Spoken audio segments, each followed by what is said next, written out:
Welcome to lecture number 2 of inventory model, जहाँ पे हम डिस्कस करने वाले हैं हमारा मॉडल नंबर 1 का सेकंड मॉडल, जिसका नाम होता है demand rate are non uniform and production rate are infinity. Non uniform का मतलब होता है कि जहाँ पे उसकी रेट ऑफ डिमांड है वो क्या हो, नॉट सेम, मतलब हर बार रेट ऑफ डिमांड अलग अलग होगी।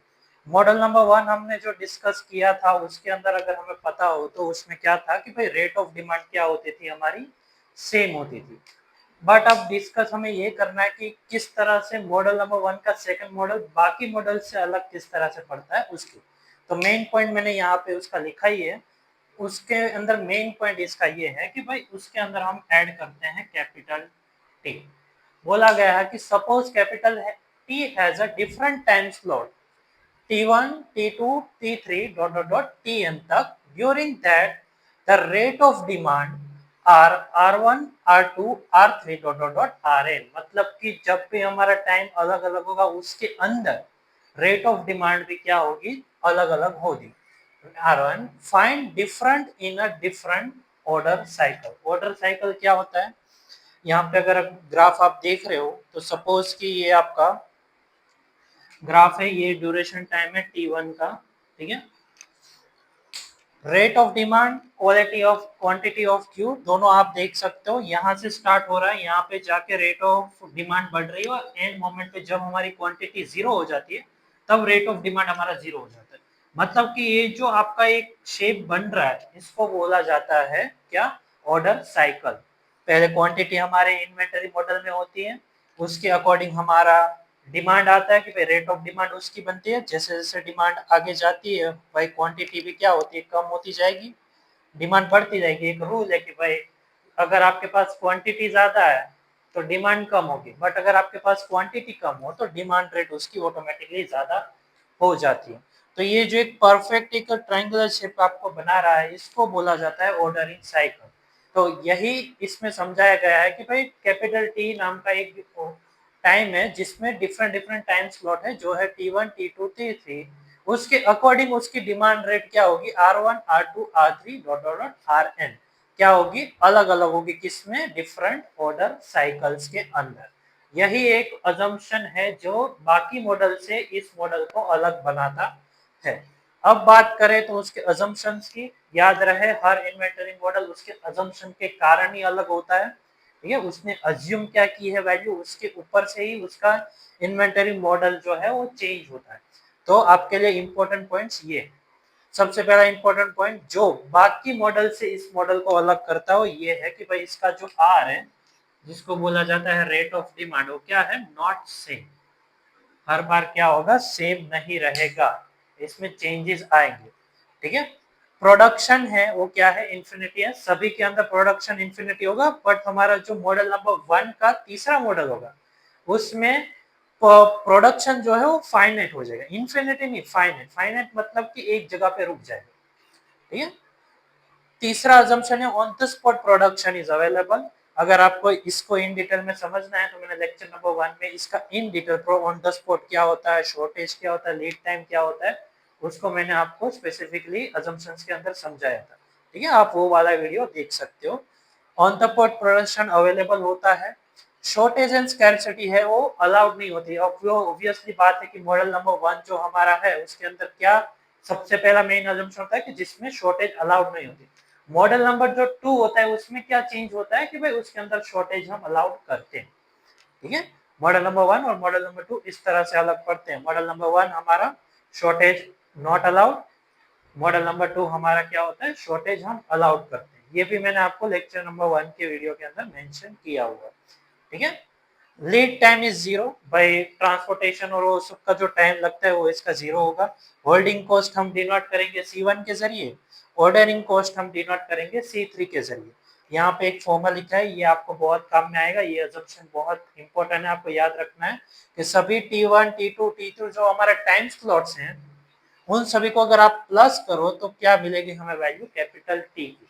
और यहाँ पे R1, R2, R3 dot dot dot Rn is same for capital T. मैं ऑल ओवर की बात कर रहा हूँ, ठीक है। देखिए रेट ऑफ डिमांड जो हमारा होता है वो ऑल ओवर अगर हम बात करें तो वो सेम ही रहने वाला है। अगर स्पेसिफिकली एक एक क्वांटिटी के अकॉर्डिंग रेट ऑफ डिमांड जैसे कि R1 R2 R3 T1 T2 T3 इसके अकॉर्डिंग अगर बात हम करें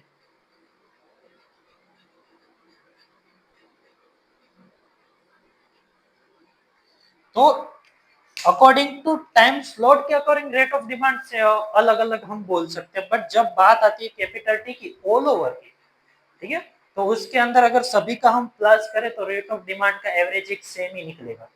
ये हमें अजम्पशन नंबर 8 समझाता है। तो ये हमारा स्टार्टिंग पॉइंट था कि भाई मॉडल नंबर 2 बाकी मॉडल से किस तरह से अलग पड़ता है, मॉडल नंबर 1 का सेकंड मॉडल किस तरह से बाकी मॉडल से अलग पड़ता है वो मैंने यहाँ पे आपको मेंशन कर दिया।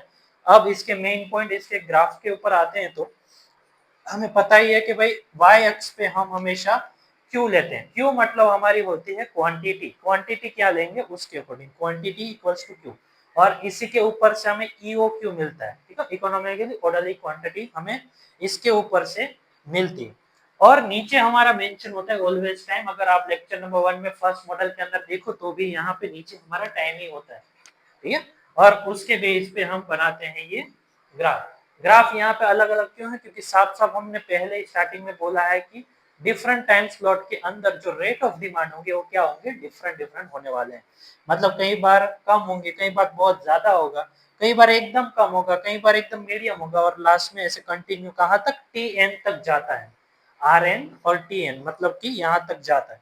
यहाँ पे अगर आप इन सबको रेट ऑफ डिमांड को अलग अलग नाम देना चाहो, R1 R2 R3 R4 Rn, इसको इस तरह से नाम देना चाहो तो भी आप देख सकते हो, ठीक है। यहाँ पे क्वांटिटी में Q1 Q2 Q3 नहीं आएगा क्योंकि साफ साफ हमने अजम्पशन पे लिखा है क्या है, इंफिनिटी है, मतलब कि नॉर्मल क्वांटिटी रहेगी। अगर सभी को एक तरह की क्वांटिटी दे रहे हो तो सभी रेट ऑफ डिमांड में क्वांटिटी क्या होगी, वो सेम ही होगी।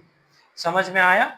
इसका एक मैथमेटिकल प्रूफ भी है, वो हम और इसके बाद जो हम इसका पूरा का पूरा एनालिसिस करने वाले हैं उसके अंदर मैं आपको मेंशन करके दे दूंगा, ठीक है। तो ये आपका पूरा ऑल ओवर मॉडल नंबर 2 का बेसिक है, कहाँ से किस तरह से बाकी मॉडल्स के अकॉर्डिंग ये मॉडल अलग पड़ता है, वो ये इन सभी अजम्पशंस, इसका मेन पॉइंट और इसके ग्राफ के जरिए हम पता लगा सकते हैं कि ये मॉडल नंबर फर्स्ट का सेकंड मॉडल किस तरह से बाकियों से अलग पड़ता है, ठीक है।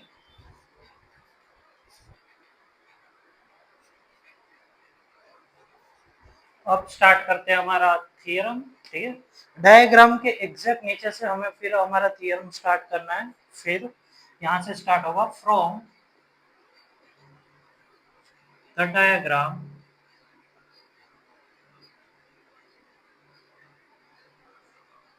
कैपिटल टी इक्वल्स टू होता है क्या, T1 plus T2 plus T3 dot dot dot कहाँ तक, Tn तक, ठीक है। और उसी की वजह से जो क्वांटिटी है, मैंने आपको बोला था क्वांटिटी यहाँ पे इनफाइनाइट है, मतलब सभी जगह पे सेम ही रहेगी, मतलब कि उसके रेट ऑफ डिमांड के अकॉर्डिंग यहाँ पे हमारा फॉर्मूला बनेगा R1 multiply with T1। Originally Q का फॉर्मूला हम सब जानते हैं, Q equals to R multiply with T ही होता है, बट यहाँ पे हमें डिफरेंट डिफरेंट टाइम स्लॉट दिए गए हैं, इसकी वजह से क्या होगा यहाँ पे R1 multiply with R1 T1 sorry, ठीक है। उस तरह से different different rate of demand दिए और डिफरेंट डिफरेंट टाइम स्लॉट दिए हैं, इसलिए इन सभी का हमें मेंशन करना पड़ेगा। ओरिजिनली तो क्यू इक्वल्स टू फॉर्मूला हमारा होता है Q multiply with R multiply with T. R होता है हमारा रेट ऑफ डिमांड और टी होता है हमारा जो टाइम दिया होगा वो टाइम ड्यूरेशन होगा, ठीक है। तो इसके according equals to R2 T2 equals to R3 T3 equals to dot dot dot equals to Rn Tn, ऐसा हम मान लेंगे क्योंकि हमारा अजम्पशन नंबर 8 जो हमने सबसे आखिर में अजम्पशन लिया था उसके अंदर हमने साफ मेंशन किया था कि आखिर में कैपिटल टी में जाके सभी रेट ऑफ डिमांड और टाइम क्या हो जाते हैं, इक्वल्स हो जाते हैं, वो ये हमें मैथमेटिकल फॉर्म में दर्शाता है, ठीक है। और उसके बाद हम काम करेंगे क्या, हमारा एक फॉर्मूला होता है, सबसे पहले कोई भी थियरम शुरू करो तो उसके अंदर क्या होता है, हमें टोटल कॉस्ट फाइंड करनी होती है, टोटल कॉस्ट हमें किस तरह से मिलती है? तो भाई टोटल कॉस्ट का हमने प्रीवियसली भी फॉर्मूला देखा था, क्या होता है? होल्डिंग कॉस्ट प्लस क्या होता है? Ordering cost. इन दोनों का प्लस कर दें तो हमें क्या मिलता है? हमारा टोटल कॉस्ट मिलता है। टोटल कॉस्ट के जरिए ही हम क्या पूरा का पूरा हमारा जो इन्वेंटरी मॉडल है उसको कंप्लीट करते हैं। फाइनल तो हमें टोटल कॉस्ट ही फाइंड करनी होती है। इसको डिनोट किया जाएगा सी क्यू के जरिए, ठीक है। होल्डिंग कॉस्ट तो हमें पता है, होल्डिंग कॉस्ट होता है हमारा C1 और ऑर्डरिंग कॉस्ट होता है हमारा C3। पर डिफरेंट डिफरेंट मॉडल्स के अकॉर्डिंग उसकी क्वांटिटी और वो रेट ऑफ डिमांड किस तरह से दिया है उसके अकॉर्डिंग होल्डिंग कॉस्ट और ऑर्डरिंग कॉस्ट में थोड़े चेंजेस आते हैं, वो हमें मेंशन करने होते हैं। तो पहले स्टार्ट करते हैं, होल्डिंग कॉस्ट फाइंड करेंगे इस इन्वेंटरी मॉडल के अकॉर्डिंग। उसके बाद ऑर्डरिंग कॉस्ट फाइंड करेंगे और उसके बाद टोटल कॉस्ट के अंदर उन दोनों वैल्यूज को प्लस करके हम आगे के स्टेप्स कंडक्ट करेंगे। तो बात करते हैं सबसे पहले होल्डिंग कॉस्ट की। For holding cost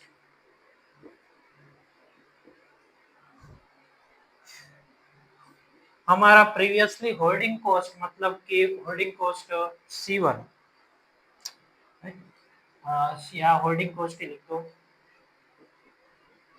holding cost equals to previously जो नॉर्मल फॉर्मूला होता है वो हमें पता है कि 1/2 Q multiply with C1 multiply with T small T.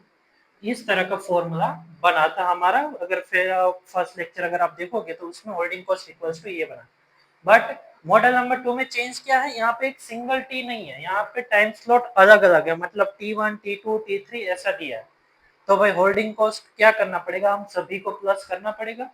तो यहाँ पे लिखते हैं अब मॉडल 2 के अकॉर्डिंग होल्डिंग कॉस्ट हमारा बनता है 1/2 QC1T1 plus 1/2 QC1T2 dot dot dot कहाँ तक जाएगा? 1/2 QC1Tn तक, ठीक है। ये चीज हम जानते हैं, Tn तक जाता है, ठीक है, क्योंकि हमें पता है कहाँ तक है, T1 T2 T3 dot dot dot Tn तक जाता है। तो यहाँ पे भी हमने Tn तक लिया है। अब अगर इसको हम कॉमन निकालें तो याद है यहाँ पे 1/2 QC1 ये सभी में सेम है, ठीक है। तो इनको कॉमन निकाला जा सकता है, तो मैं कॉमन निकाल लूंगा 1/2 QC1 और यहाँ पे बचेगा क्या ब्रैकेट के अंदर? T1 plus T2 plus dot dot dot Tn। और हम सब जानते हैं T1 plus T2 dot dot Tn तक का हम क्या ले सकते हैं? Capital T। यहाँ पे मेंशन किया ही हुआ है पहले, तो इसकी जगह पे मैं क्या पुट कर दूंगा?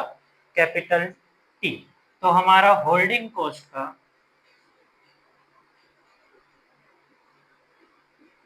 का फॉर्मूला क्या बनेगा अकॉर्डिंग टू मॉडल नंबर 1 का सेकंड मॉडल? भाई होल्डिंग कॉस्ट इक्वल्स टू होगा 1/2 multiply with QC1 multiply with capital T. ये हमारा हो जाएगा होल्डिंग कॉस्ट, ठीक है। होल्डिंग कॉस्ट के इक्वेशन को आपको नंबर देना है 1। ये हमारा फर्स्ट इक्वेशन बनेगा। समझ में आया? होल्डिंग कॉस्ट का क्या किया है भाई? T1 T2 T3, क्योंकि यहाँ पे टाइम स्लॉट सभी में डिफरेंट है। फर्स्ट मॉडल के अंदर टाइम स्लॉट सेम ही था, इसलिए हमने डायरेक्ट टी ले लिया था, तो कोई दिक्कत वाली बात नहीं थी। इसमें T1 T2 T3 dot dot Tn तक दिया है। तो सभी के अकॉर्डिंग होल्डिंग कॉस्ट का होता है सभी का प्लस करना होता है, क्योंकि टाइम स्लॉट भले डिफरेंट है बट उसके अंदर क्वांटिटी और हमारा होल्डिंग कॉस्ट तो लगेगा ही ना, तो सभी का प्लस करना जरूरी है। तो सभी का प्लस किया, कॉमन हम 1/2 QC1 निकाल सकते हो, तो कॉमन निकाला और बाकी जो बच रहा था उसके रिप्रेजेंटेटिव ये क्या होता है? हमारा होता है कैपिटल टी। तो उसकी जगह पे मैंने ले लिया है कैपिटल टी। तो ये होता है हमारा होल्डिंग कॉस्ट। अब बात करते हैं ऑर्डरिंग कॉस्ट। सेकंड हमारा जो ऑर्डरिंग कॉस्ट हमें फाइंड करना होता है वो for n times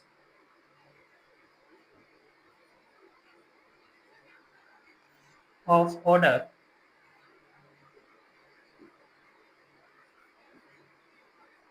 n times क्यों? क्योंकि हम सब जानते हैं टाइम स्लॉट कहाँ तक जा रहा है, 1 2 3 डॉट डॉट डॉट n तक जा रहा है, मतलब सभी के टाइम स्लॉट के अकॉर्डिंग सभी रेट ऑफ डिमांड भी अलग अलग होंगे, जैसा हमने मेंशन किया है।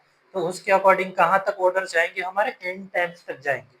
तो प्रीवियस मॉडल के अंदर सिर्फ हमारा ऑर्डरिंग कॉस्ट क्या होता था, तो वह इक्वल्स टू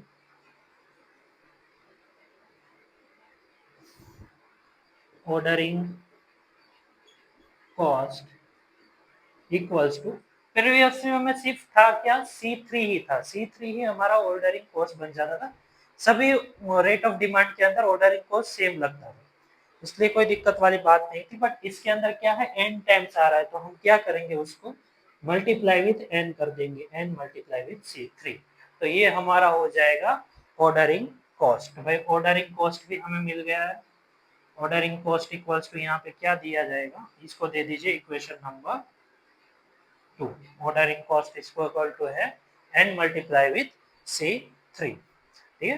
तो holding cost and ordering cost हमें मिल गया है। तो अब हम क्या करेंगे भाई, इसकी वैल्यू क्या करेंगे, टोटल कॉस्ट के अंदर डाल देंगे। बट यहाँ पे हमें अगर टोटल टाइम दिया गया है तो हमें एक चीज और फाइंड करनी पड़ेगी, क्या है वो होती है हमारी टोटल डिमांड।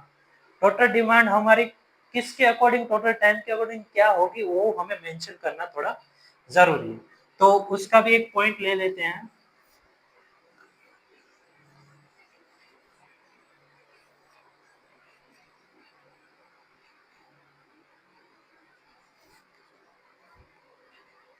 हम मिलाएंगे यहाँ पे, सपोज टोटल डिमांड होती है क्या हमारी कैपिटल डी, हम लेंगे उसको, टोटल डिमांड को हम कैपिटल डी के जरिए मेंशन करेंगे। टेकन एज, उसको लिया जाएगा as for duration. Duration mention होता है टाइम के अकॉर्डिंग, ड्यूरेशन हमारे पास मैक्सिमम टाइम क्या है, तो वो है कैपिटल टी। तो उसकी वजह से कैपिटल डी का फॉर्मूला होगा क्या, N multiply with Q. D equals to हमारा होगा एन मल्टीप्लाई विथ क्यू। तो यहाँ पे एन इक्वल्स टू होगा क्या, टोटल नंबर ऑफ ऑर्डर,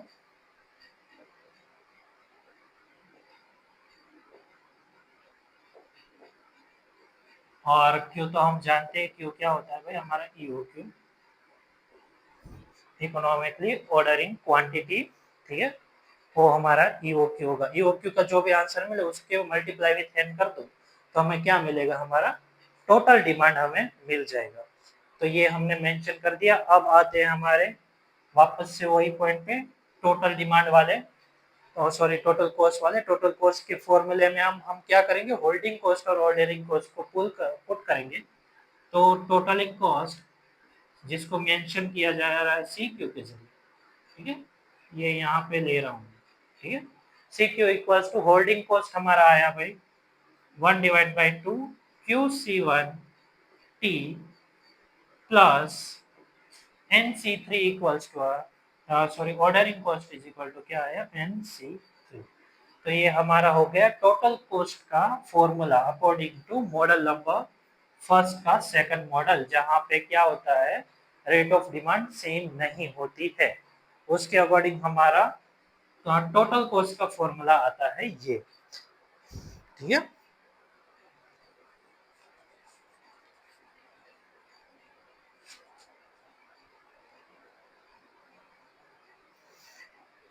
अब यहाँ पे हमें क्या करना होगा कि भाई सपोज कि हमें कोई भी पर्टिकुलर वैल्यू चाहिए, जैसे कि हम इन्वेंटरी मॉडल बनाते हैं किसके लिए, ईओक्यू की वैल्यू। ईओक्यू इक्वल्स टू क्या होता है हमारा, क्यू की वैल्यू फाइंड करने के लिए। अब क्यू की वैल्यू फाइंड करने के लिए भाई हमारे यहाँ पे कोई न्यूमेरिकल वैल्यूज तो है नहीं कि भाई उसकी वैल्यू वहां पे पुट कर देंगे और हमें हमारा आंसर मिल जाएगा। इन सारे फॉर्मूला बेस के क्वेश्चंस के अंदर हमें क्या करना पड़ता है, एक स्टेप होता है जिसको बोला जाता है डेरिवेशन, ठीक है। डेरिवेशन या डिफरेंशिएशन जो भी आप बोलते हो वो लेना पड़ता है। डिफरेंशिएशन किसके रिस्पेक्ट में लेंगे हम, हमें क्यू का आंसर फाइंड करना है तो हम डिफरेंशिएशन निकालेंगे विथ रिस्पेक्ट टू क्यू। अगर क्यू के रिस्पेक्ट में अगर हम डिफरेंशिएशन निकालें तो एक रूल है कि भाई प्लस की दोनों तरफ जो यहाँ पे हमारा जो मॉडल बन रहा है प्लस की दोनों तरफ हमारे क्या होनी चाहिए, क्यू की वैल्यू होनी चाहिए।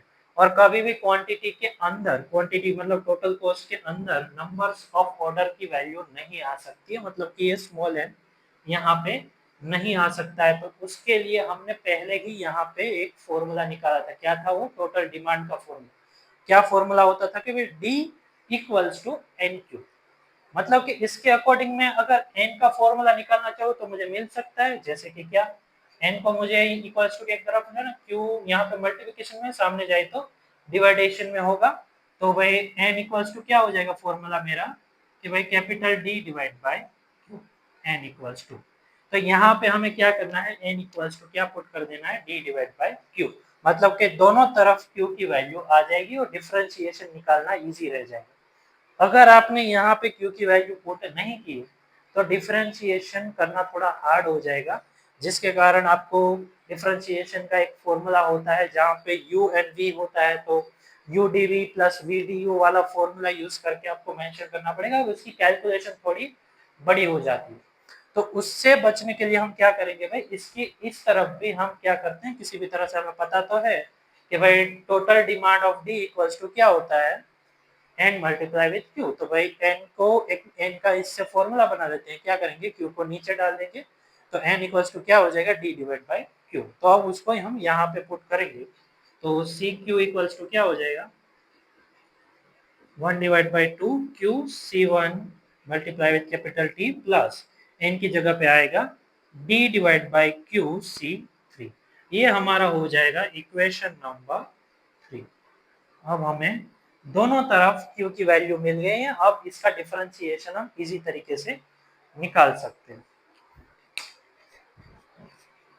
आगे बढ़ते हैं।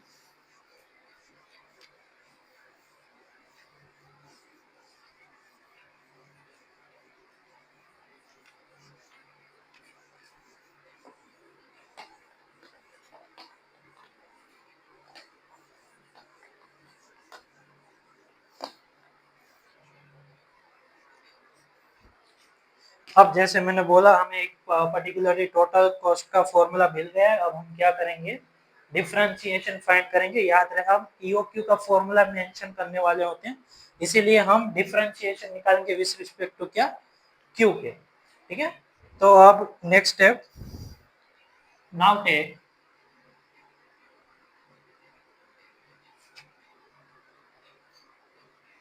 डेरिवेशन या डिफरेंशिएशन, जो भी आपको सही लगे। डेरिवेशन डिफरेंशिएशन का एक पार्ट होता है, दो तरह के डेरिवेशन होते हैं, एक सेम डेरिवेशन और दूसरा होता है पार्शियल डेरिवेशन, या पार्शियल डेरिवेटिव बोलो तो भी कोई फर्क नहीं पड़ता। डेरिवेटिव, पार्शियल डेरिवेटिव, ये डिफरेंशिएशन के दो पार्ट्स होते हैं। हमें मोमेंटम्स और कैलकुलस के अंदर ये सीखने को बहुत ज्यादा मिलते हैं।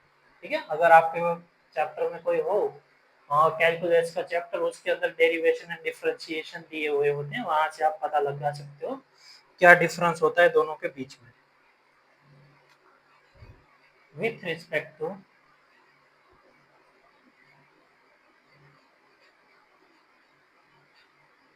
क्यू।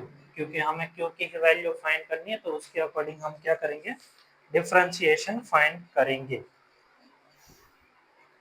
तो यहाँ पे क्या होगा, अब डिफरेंशिएशन लेते हैं, differentiation C Q divide by differentiation, जिसके रिस्पेक्ट में हमें डिफरेंशिएशन लेना हो, यहाँ पे वैल्यू आती है, यहाँ पे होगी क्यू इक्वल्स टू 0। और याद रहे कोई पर्टिकुलर वेरिएबल की वैल्यू अगर आपको फाइंड करनी है तो डिफरेंशिएशन इक्वल्स टू 0 लेना पड़ेगा, तभी आपको उसकी पर्टिकुलर वैल्यू मिलेगी। ठीक है, तो ये चीज याद रखिएगा। आप डिफरेंशिएशन के नेक्स्ट स्टेप पे जाते हैं। सी क्यू की जगह पे उसका जो फॉर्मूला है वो आएगा, जो हमें ये वाला हमने इक्वेशन नंबर 3 सिलेक्ट किया, 1 divide by Q C one capital D plus D divide by Q C three. ठीक है, हाँ आते हैं नेक्स्ट स्टेप पे। अब डिफरेंशिएशन निकाल रहे हैं तो ये साइन करने की अब जरूरत नहीं है, डिफरेंशिएशन निकालेंगे तो 1 डिवाइड बाई क्यू, यहाँ पे एक सिंगल क्यू है, सिंगल क्यू का डिफरेंशिएशन फॉर्मूला आपको याद होना चाहिए, एन एक्स n माइनस 1 होता है। ये होता है डिफरेंशिएशन का फॉर्मूला, मतलब कि जो n है उसकी पावर होती है, यहाँ पावर, ठीक है, उस पावर को आगे ले लेना है, उसकी पावर की -1 कर देनी, तो वो बन जाता है डिफरेंशिएशन। जैसे कि फॉर एग्जांपल एक्स स्क्वायर का डिफरेंशिएशन निकालना है तो इसका डिफरेंशिएशन होगा 2 आगे x 2 माइनस 1 मतलब 1, मतलब इसका डिफरेंशिएशन होगा 2x। समझ में आया? इसको बोला जाता है डेरिवेशन या डिफरेंशिएशन, जो भी आपको बोलना है। तो उसके अकॉर्डिंग यहाँ पे सिर्फ q ही दिया है, q ही दिया मतलब क्या, इसका डिफरेंशिएशन हो जाता है 1, मतलब कि लिखो ना लिखो कोई फर्क नहीं पड़ता, इसका डिफरेंशिएशन हो जाता है 1। ये होगा c1 multiply with t plus, अब बात करते हैं यहाँ पे d डिवाइड बाई q की। इस ये सेम टू सेम हमारे लेक्चर नंबर 1 के अंदर जो मॉडल नंबर 1 का फर्स्ट मॉडल हमने किया था वैसा ही। अगर 1 डिवाइड बाई q है तो इसका डिफरेंशिएशन होता है -1 डिवाइड बाई क्यू स्क्वायर। ठीक है, ये किस तरह से होता है इसका मैंने फुल डिटेल मेंशन हमारे लेक्चर नंबर 1 के अंदर पूरा का पूरा स्टेप बाय स्टेप दिया था। ठीक है, अब वो देख सकते हो। तो यहाँ पे आएगा, अगर डिफरेंशिएशन निकाल रहे हो तो यहाँ पे माइनस साइन है, माइनस प्लस माइनस हो जाता है, तो यहाँ पे बीच में आएगी minus sign, D Q square multiply with c3 equals to 0 लिखना मत भूलिएगा। ठीक है, इक्वल्स टू यहाँ पे आएगा क्या, इक्वल्स टू 0। अब क्या करेंगे, ये वाली वैल्यू है उसको इस तरफ ले जाएंगे, माइनस से इक्वल्स टू के इस तरफ ले जाए तो क्या हो जाएगी, ये प्लस हो जाएगी, मतलब कि ये क्या होगा 1 divide by 2 c1 capital T equals to d divide by Q square multiply with c3। अब हमें डेरिवेशन या डिफरेंशिएशन निकाला था विथ रिस्पेक्ट टू q, तो q को इक्वल्स टू के एक तरफ रखना है और बाकी सारी वैल्यूज को इक्वल्स टू के दूसरी तरफ डाल देंगे। तो स्टेप बाय स्टेप करें तो यहाँ पे डिवाइडेशन में सामने जाएगा तो मल्टीप्लिकेशन में, तो क्यू स्क्वायर ऊपर आ गया, यहाँ पे मल्टीप्लिकेशन में थी c1 एंड कैपिटल T नीचे चली जाएगी, ठीक, ऊपर तो d एंड c3 था ही, और साथ में यहाँ पे 1 डिवाइड बाई 2 था, डिवाइडेशन में 2 था, सामने जाएगा तो मल्टीप्लिकेशन में, मतलब कि हमें आंसर क्या मिलेगा, Q square equals to 2dc3 divide by c1 capital T। तो अब इसका हमें चाहिए सिर्फ क्यू की वैल्यू, ना कि क्यू स्क्वायर की। अगर क्यू स्क्वायर इक्वल्स टू ये होता है तो क्यू इक्वल्स टू क्या होगा, सिंपल बात है, उसका क्या कर देंगे हम, अंडर रूट कर देंगे, मतलब कि क्यू इक्वल्स टू क्या आंसर आएगा हमारा, under root 2c3d divide by c1 capital T। ये हमारा आ गया Q का फॉर्मूला, मतलब कि EOQ का फॉर्मूला। EOQ इक्वल्स टू क्या आएगा हमारा, under root 2c3d divide by c1 capital T। ठीक है, ये हमारा होगा इक्वेशन नंबर 4। ठीक है, हमें Q की वैल्यू यहाँ पे मिल गई। अगर 6 मार्क या 7 मार्क में आपको यूनिवर्सिटी में क्वेश्चन पूछा जा रहा है तो आपको यहाँ तक ही लिखना है, क्योंकि वहां पे साफ मेंशन किया है कि find the EOQ formula of जो भी मॉडल दिया होगा वो, तो यहाँ पे EOQ की वैल्यू आपने फाइंड कर ली, वहां तक ही आपका आंसर रहता है। अब क्योंकि मैं तो पूरा थियरम ही करा रहा हूँ, तो उसके बाद हमारा क्या स्टेप आता है, इसकी ऑप्टिमल वैल्यू हम सिलेक्ट करते हैं। भाई ऑप्टिमल वैल्यू इक्वल्स टू क्या, तो भाई ऑप्टिमल वैल्यू फाइंड करते हैं।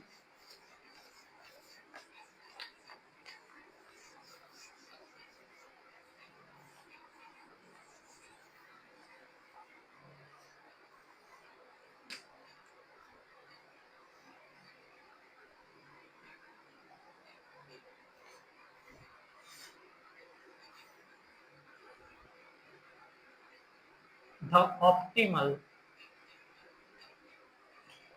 value of Q, तो ऑप्टिमल वैल्यू को डिनोट किया जाता है और कुछ नहीं Q स्टार से। कहीं पे भी आपको ऑप्टिमल वैल्यू बोला जाए तो मतलब कि वो बात हो रही है Q स्टार की, और Q स्टार का फॉर्मूला Q इक्वल्स टू होता है जो है 2c3d डिवाइड बाय c1t। ये सिर्फ हमें कंफ्यूज करने के लिए होता है, एग्जाम में कई बार आपको EOQ नहीं बोलेंगे कि ऑप्टिमल वैल्यू ऑफ Q हमें ये दी है, मतलब वो और कुछ नहीं, वो हमारा EOQ ये है। और बट ऑप्टिमल वैल्यूज काम कहाँ आती है, तो भाई मिनिमम कॉस्ट फाइंड करने के लिए ऑप्टिमम वैल्यू हम यूज करते हैं। क्या वैल्यू फाइंड करने के लिए? मिनिमम कॉस्ट को फाइंड करने के लिए, ठीक है। Now to get minimum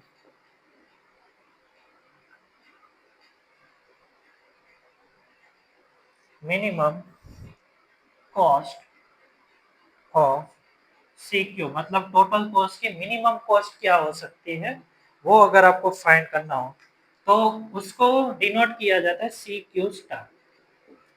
total cost को फाइंड किया जाएगा CQ से, मिनिमम कॉस्ट को फाइंड किया जाएगा CQ स्टार से, उसको इस तरह से डिनोट किया जाएगा। तो किस तरह से होगा कि भाई हमें CQ का तो फॉर्मूला पता ही है, जहां पे भी Q था वहां पे अब क्या पुट करेंगे? Q स्टार पुट करेंगे, मतलब कि 1/2 Q star C1 capital T plus DC3 divide by Q star, ये हमारा फॉर्मूला बनेगा, इस तरह का होता है, ठीक है। अब इसको क्या करेंगे? Q स्टार की जगह पे भाई Q स्टार का जो हमें फॉर्मूला मिला है, मतलब कि EOQ का जो फॉर्मूला है वो हम इसके अंदर में पुट कर देंगे। तो स्टेप बाय स्टेप अगर पुट करें तो 1/2 multiply with under root 2C3D divide by C1 multiply with T, multiply with C1 multiply with T plus DC3 divide by Q star नीचे है, मतलब अंडर रूट वाली फॉर्मूला नीचे आएगी, 2C3D divide by C1 multiply with T। अब next step क्या होगा हमारा? भाई अंडर रूट वैल्यू है, यहाँ पे फुल वैल्यूज है, मुझे इसको अंडर रूट के अंदर डालना हो तो मैं क्या करूंगा भाई? इसका मैं स्क्वायर कर दूंगा, ठीक है। फॉर एग्जाम्पल 5 अंडर रूट 2, इस तरह से कुछ वैल्यू मुझे दी है, तो इस 5 को मुझे अगर अंडर डालना हो तो मैं क्या करूंगा भाई? इसका 25 कर दूंगा, 25 मल्टीप्लाई विथ 2, मतलब कि क्या आएगा? 50। 50 को दो भाग में मैं डिवाइड करूं तो क्या होता है? एक होता है 25 और दूसरा होता है क्या? Under root 2। 25 का अंडर रूट निकालो तो क्या हो जाता है? 5। 5 मल्टीप्लाई विथ 2, ये सेम बन जाता है, ठीक है। इसी स्टेप्स को हमें फॉलो करना है, ठीक है। तो अंडर रूट के अंदर एक प्योर वैल्यू को मैं डाल रहा हूं तो उसका क्या करूंगा? मैं स्क्वायर कर दूंगा, जैसे कि 1/2 है, डिवाइडेशन में इस तरफ जाएगा तो क्या डिवाइडेशन में क्या हो जाएगा? इसका 4। C1 एंड T जो है वो ऊपर की तरफ है, मल्टीप्लिकेशन में प्योर वैल्यू, अंडर रूट के अंदर डालूंगा तो क्या हो जाएगा? C1 square and T capital T square, ठीक है। तो भाई under root 2C3D C1 square multiply with T square divide by 4, ये मैंने इसको डाला, 4C1 कैपिटल T प्लस, अब बात करते हैं इसकी, ठीक है। डिवाइडेशन में अंडर रूट है, याद रहे डिनोमिनेटर का डिनोमिनेटर क्या होता है? न्यूमिनेटर में जाता है, बट न्यूमिनेटर को भी हमें क्या करना है? पूरा का पूरा अंडर रूट के अंदर लेना है, तो इसका क्या हो जाएगा? D square and C3 square कर सकते हैं हम अंडर रूट में डालने के लिए। तो इसका स्टेप ये होगा, पहले तो इसको इस तरफ ऊपर जाने देंगे, तो ये बन जाएगा D square C3 square multiply with C1 multiply with capital T divide by, ये तो जहां था वहीं रहेगा, 2C3 मल्टीप्लाई विथ D। तो अब देखते हैं क्या कट हो सकता है। तो यहाँ पे आप देख सकते हो C1 यहाँ पे C1 स्क्वायर था, मतलब कि यहाँ पे C1 बचेगा, T स्क्वायर था, मतलब यहाँ पे T बचेगा, और यहाँ पे 2 और 2 यहाँ पे 2 बचेगा। तो यहाँ पे क्या बच रहा है कि भाई C3D C1 और T डिवाइड बाय 2, ठीक है। और इस तरफ क्या बच रहा है? तो भाई D square cancel, C3 square cancel, C3 बचेगा, तो यहाँ पे भी क्या बचा? C3D C1 T divide by 2।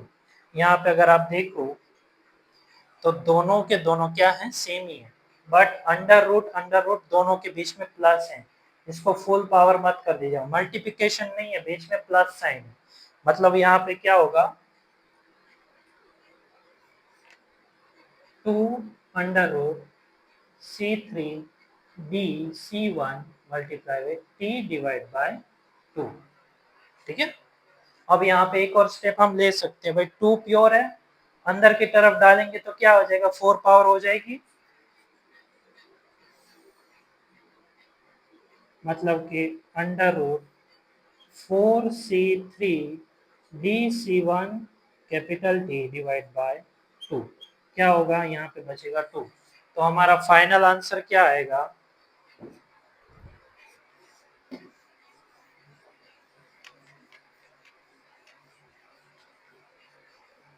Final answer हमारा आएगा भाई मिनिमम कॉस्ट के लिए, जिसको डिनोट किया जाता है क्यू सी क्यू स्टार से, उसका आंसर आएगा under root 2 C3 C1 D multiply with T।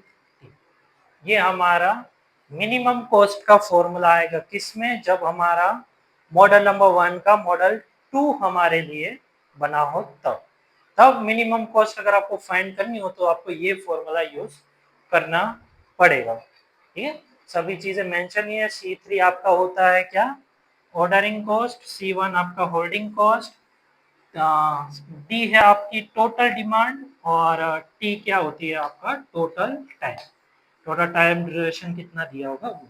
सभी की वैल्यू आपको एग्जांपल के अंदर दी गई होगी, सिंपली आपको उसको इसके फॉर्मूले के अंदर पुट कर देना। ठीक है, तो यहाँ पे क्यू स्टार का फॉर्मूला भी हमें मिल गया।